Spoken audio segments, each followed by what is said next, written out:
ప్రచారం బ్రహ్మాండంగా జరుగుతుందమ్మా.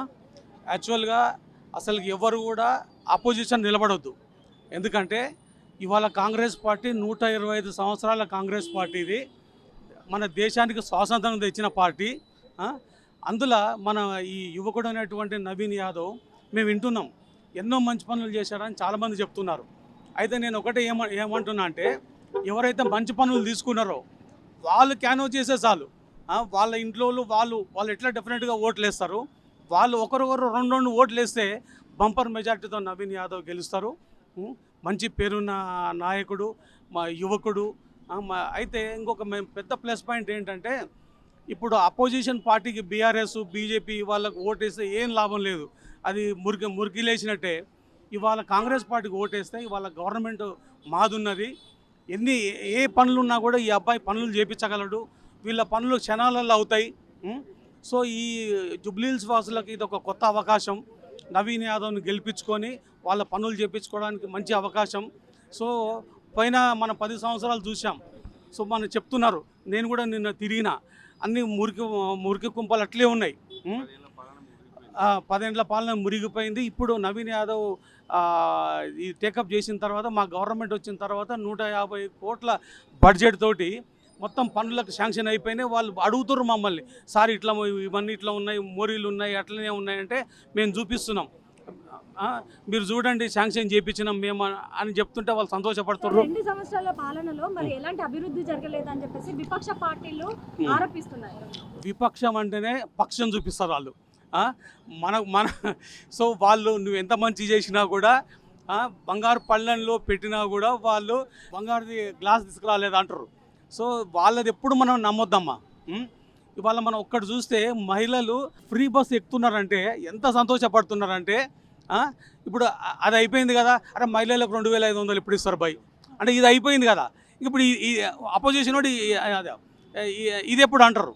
అంటే నేనేమంటా అంటే, రేవంత్ రెడ్డి గారు ఒకటి చేస్తున్నాడు. ఇంకొక పెద్ద ఎగ్జాంపుల్ ఏందమ్మా అంటే, ఒక తండ్రి ఉంటాడు ఇంట్లో. తండ్రి ఏమనుకుంటాడు, తన కుటుంబం బాగుండాలనుకుంటాడు, ఎన్నో ఆశపడతాడు. అన్నీ ఒకటేసారి కావు, ఒకటి చేసుకుంటూ పోతాడు. అవునా, మనం చూస్తున్నాం, మనది కూడా ఒక ఫ్యామిలీయే కదా.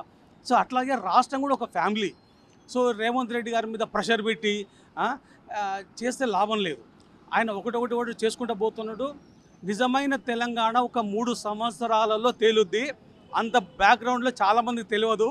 అలా మేము గవర్నమెంట్లో ఉన్నాం కాబట్టి మాకు తెలుసు. అన్ని బృహత్కరమైన కార్యక్రమాలు నడుస్తున్నాయి.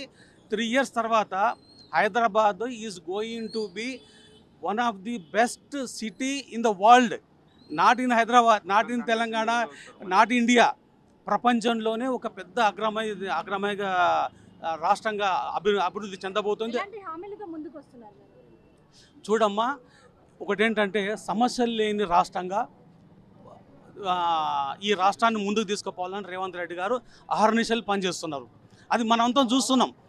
నేను ఒట్టిగా చెప్తానంటే లాభం లేదు. పేపర్లో చూస్తున్నాం ఆయన ఇవాళ ఎడిపోతున్నాడు, ఎక్కడెక్కడ తిరుగుతున్నాడు. ఇప్పుడు నిన్న చూస్తానంటే ఆయన వరంగల్ పోయిండు, వరంగల్ అంతా తిరిగిండు, మళ్ళీ సాయంత్రం ఇక్కడికి వచ్చిండు, మధ్యాహ్న 2-3 ప్రెస్ మీట్లు పెట్టిండు. తర్వాత వాటర్ నిన్న వచ్చింది అక్కడ వరంగల్కి, అక్కడ ప్రెస్ మీట్ పెట్టిండు.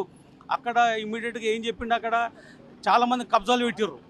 ఆ కబ్జాల వాళ్ళ మీద ఉక్కుపాదం మోపండి, ఇట్లా ఉంటే నడవదని మొదటి నుంచి చెప్తూనే ఉన్నారు. నవీన్ యాదవ్ వస్తే ముందుగా చేపట్టే పనులేంటి? నవీన్ యాదవ్ గారు వస్తే ఇప్పుడు మేము నిన్న ఏదైతే చూసినామో గలీలల్లా అసలు వాటర్ ఇట్లా కారుతుంది. ఆల్రెడీ ఈయన ఎఫర్ట్స్ పెట్టి ఆల్రెడీ పర్మిషన్స్ తీసుకొచ్చిండు. సో ముందు రోడ్లు, డ్రైనేజీ, రోడ్లు ఇవన్నీ ప్రైమరీ ఆస్పెక్ట్లో ఉన్నాయి ఆయన దృష్టిలో. తప్పకుండా ఫస్ట్ ఆ పనులు అవుతాయి. ఆ పనుల తర్వాత ఇంకేమైనా పనులు ఉంటే కూడా వారు ముందు ఉంటారు. గవర్నమెంట్ ఆయన వెనకాల ఉంది. రేవంత్ రెడ్డి గారు ఆయనకు చాలా ఇష్టపడి వాళ్ళకు ఈ సీట్ ఇచ్చారు. తప్పకుండా చాలా మంచి పనులు చూస్తారు. Thank you.